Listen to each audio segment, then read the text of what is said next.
তখন অনেকে হাত ধরে বলেছিল, হানজালা ভাই জাতীয় সংসদে যখন যাবেন একটু বললেন হাদি হত্যার বিচারটা যেন হয়। মাননীয় সংসদ সদস্য জনাব সাইদ উদ্দিন আহমদ হানজালা, আপনার সময় 7 মিনিট।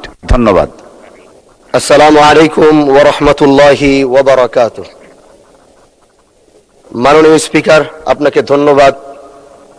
আজ জাতীয় সংসদে আপনি আমাকে কথা বলার সুযোগ করে দিয়েছেন। প্রথমে আমি আমার অঞ্চলের মাদারীপুর 1 শিবচরের প্রত্যেকটি মানুষকে আমি আন্তরিকভাবে স্মরণ করছি, যারা আমাকে এই জাতীয় সংসদে পাঠাবার জন্য তারা সংগ্রাম করেছে, আন্দোলন করেছে, ইনসাফ প্রতিষ্ঠার সেই আওয়াজগুলোকে জাতির সামনে তুলে ধরে তারা আমাকে এই জাতীয় সংসদে পাঠিয়েছে। এই জন্য আমি তাদেরও কৃতজ্ঞতা জানাচ্ছি। আল্লাহ পাকের কাছে শুকরিয়া আদায় করছি। জীবনে অনেক জায়গায় কথা বলেছিলাম, কারণ আমরা যেখানে দাঁড়িয়েছি, বিশেষ করে আমি আবারও স্মরণ করতে চাই, বাংলাদেশ খেলাফত মজলিস থেকে আমরা 2 জন নির্বাচিত হয়েছি, তার মধ্যে আমি একজন। এজন্য এই দলের প্রতিষ্ঠাতা শেখুল হাদিস আল্লামা আজিজুল হক রহমাতুল্লাহ আলাইকে আমি এই জাতীয় সংসদ থেকে স্মরণ করছি, এবং এই দলের যিনি এখন বর্তমানে প্রধান, আমাদের দলীয় প্রধান আল্লামা মামুনুল হক দামাত বারাকাতুহুমকে কৃতজ্ঞতা জানাচ্ছি। তিনি আমার উপর আস্থা এবং ভরসা রেখে আমাকে নমিনেশন দিয়েছিলেন। মাননীয় স্পিকার, তার সাথে সাথে আমি স্মরণ করতে চাই, আমি যেই আসন থেকে নির্বাচিত হয়েছি সেই আসন থেকে বাংলার ঐতিহাসিক একজন নক্ষত্রের জন্ম হয়েছিল, যার জন্ম না হলে 1947 সাল হতো কিনা, তাদের আন্দোলন না থাকলে জানি না। কারণ তিনারা নিজের জীবনকে বাজি রেখে ব্রিটিশ বিরোধী আন্দোলন করেছেন, এবং আল্লাহ পাকের কাছে অশেষ শুকরিয়া জানাই যে সেই ব্রিটিশ বিরোধী আন্দোলনের অন্যতম একজন নেতা হাজী শরীয়তুল্লাহ রহমাতুল্লাহ আলাইহির সেই বংশের সন্তান হিসাবে আল্লাহ আমাকেও কবুল করেছেন।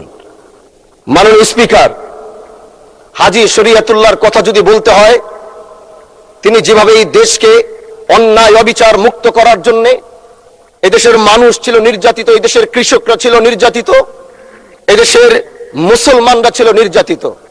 একদিকে ব্রিটিশ মুসলমানদের উপর অত্যাচার করছিল, আরেক দিক থেকে হিন্দু জমিদাররা তারা মুসলমানদের উপরে একচেটিয়া অন্যায় অবিচার স্ট্রিম রুলার চালিয়ে যাচ্ছিল। তখনই এই বাংলার বুকে হাজী শরীয়তুল্লাহর আগমন হয়, এবং তিনি ইনসাফ প্রতিষ্ঠার যে সংগ্রাম শুরু করেছিলেন, সেই সংগ্রামের মধ্য দিয়ে আসে 1947 সাল, এবং সেই 1947 সাল পাওয়ার কারণেই আমরা 1971 সাল পেয়েছি। হাজী শরীয়তুল্লাহরা যদি 1947 না এনে দিত, তাহলে আমরা 1971 সাল পেতাম না। মাননীয় স্পিকার, আজ দাঁড়িয়েছি শুধু শিবচরের কথা বলার জন্য নয়, আমরা একটি বিশাল কমিউনিটি থেকে বিলং করি। আমরা দেশ ও জাতির কণ্ঠ হয়ে কথা বলার জন্য জাতীয় সংসদে এসে দাঁড়িয়েছি। আমাদের সংসদ ওই পাশে যারা রয়েছেন তারা শুধু মনে করেন যে আমরা শুধু তাদের বিরোধিতার জন্য দাঁড়িয়েছি। বিরোধী দল মানে শুধু বিরোধিতা করা নয়, সরকারি দল যদি ভালো কাজ করবে, বিরোধী দলের মঞ্চে দাঁড়িয়েও তাদের প্রশংসা করতে আমরা বিন্দু পরিমাণ দ্বিধা করব না। এবং আমরা সরকারি দলের যারা রয়েছেন তাদেরকে ধন্যবাদ জানাবো, কারণ আজ আপনি যেখানে বসেছেন আপনার মাথার উপরে লা ইলাহা ইল্লাল্লাহু মুহাম্মাদুর রাসূলুল্লাহ, অবশ্যই এটা তাদের অবদান, এটা অস্বীকার করার কোনো সুযোগ নাই। আপনার মাথার উপরে যদি আবার তাকাই, তাহলে দেখি ওখানে লেখা বিসমিল্লাহির রহমানির রহিম।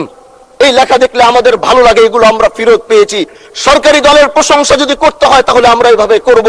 যখন তাদের প্রশংসা করা দরকার আমরা দাঁড়িয়ে প্রশংসা করব, যদি তাদের কোনো ভুল দিকে সেটা দাঁড়িয়েও এই বেঞ্চের থেকে আমরা তাদের প্রতিবাদ করব। এটাই আমাদের কাজ। মাননীয় প্রধান, আজ দাঁড়িয়েছি, হয়তো আমার কথা অনেক লম্বা, আমি জানি না আপনি আমাকে সময় দিবেন কিনা, কিন্তু আমি বলতে চাই মাননীয় স্পিকার, আমরা যেই জায়গা থেকে দাঁড়িয়েছি, বাংলার 30 থেকে 40 লক্ষ উলামায়ে কেরাম আমাদের দিকে তাকিয়ে রয়েছে, কারণ তাদের কণ্ঠ, তাদের সে আওয়াজগুলো আমরা যেন জাতীয় সংসদ থেকে দিতে পারি। তার মধ্যে অন্যতম একটি হলো মা কানা মুহাম্মাদুন আবা আহাদিম মির রিজালিকুম ওয়ালাকিন রাসূলুল্লাহি ওয়া খাতামান নাবিয়্যিন ওয়া কানা আল্লাহু বিকুল্লি শাইইন আলিমা। আপনি জানেন নবীর পরে আল্লাহ নবী হচ্ছে আমার ইমানের অংশ, আমার ইমানের পার্ট। তিনাকে ভালোবাসা, তিনার উপর ইমান, এটা আমার ইমানের অংশ। তিনি আমার শেষ নবী, যেটা কোরআন ঘোষণা দিয়েছে। নবীও বলেছে আনা খাতামুন নাবিয়্যিন আলা নাবিয়্যা বাদি, আমি শেষ নবী, আমার পরে কোনো নবী আসবে না। কিন্তু মাননীয় স্পিকার, দুঃখের সাথে বলতে হয়, বাংলাদেশের এরকম একটি পার্ট রয়েছে, যেই পার্টের এক অংশ মানুষ, তারা নবীকে অস্বীকার করে, তারা মুসলমান দাবি করে। এবং এই বিষয়ে অনেকের ধারণা আছে, তারা জানে এই আন্দোলন করতে গিয়ে অনেক মুসলমানকে রাস্তায় শহীদ হতে হয়েছে, আন্দোলন করতে হয়েছে। স্বাধীনতার পর থেকে আজও সে আন্দোলন চলছে, কিন্তু আজও পর্যন্ত সেটা পাইনি। আমি মাননীয় প্রধানমন্ত্রীকে বলবো, আপনি বাংলাদেশে একটি ইতিহাস রচনা করে যাবেন।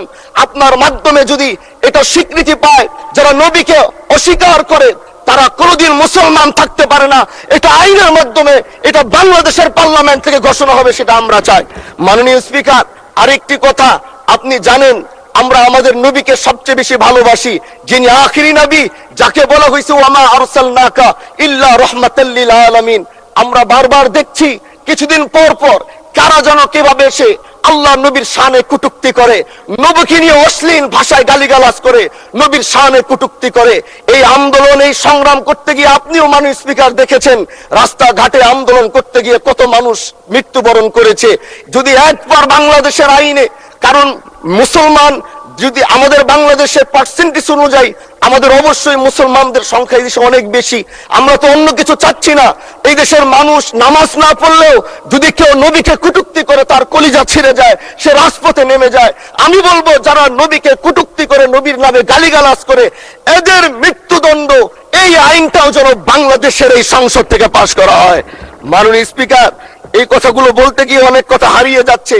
এলাকায় বলেছিলাম যে আমরা ন্যায়ের পক্ষে কথা বলবো, ইনসাফের পক্ষে কথা বলবো। তখন অনেকে হাত ধরে বলেছিল, হামজালা ভাই, জাতীয় সংসদে যখন যাবেন একটু বললেন হাদি হত্যার বিচারটা যেন হয়। জি, 2 মিনিট বাড়ানো হলো, আরো বলেন। আজকে যে সন্তানটা ন্যায়ের পক্ষে কথা বলেছিল, ইনসাফের আওয়াজ দিয়েছিল, আমাদের মতোই যুবক, মাননীয় স্পিকার, তিনি এই যে স্বপ্ন বলেছিল এক সুন্দর বাংলাদেশ করবার, রাস্তার ভিতরে সেই স্বপ্ন থামিয়ে দেওয়া হয়েছে। এই বিচার যদি না হয়, তাহলে আমাদের মতো হামজালাদের নিরাপত্তাও রাস্তায় কেউ দিতে পারবে না, মাননীয় স্পিকার।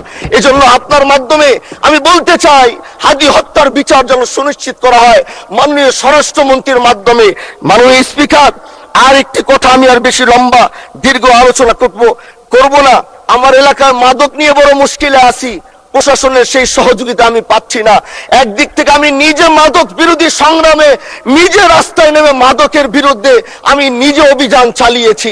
এবার তাদেরকে একদিক থেকে ধরে যখন প্রশাসনের কাছে ইয়াবা সহ গাঁজা সহ দেওয়া হয়, তখন তারা একদিক থেকে আসে, কোর্টে চালান করে দেয়।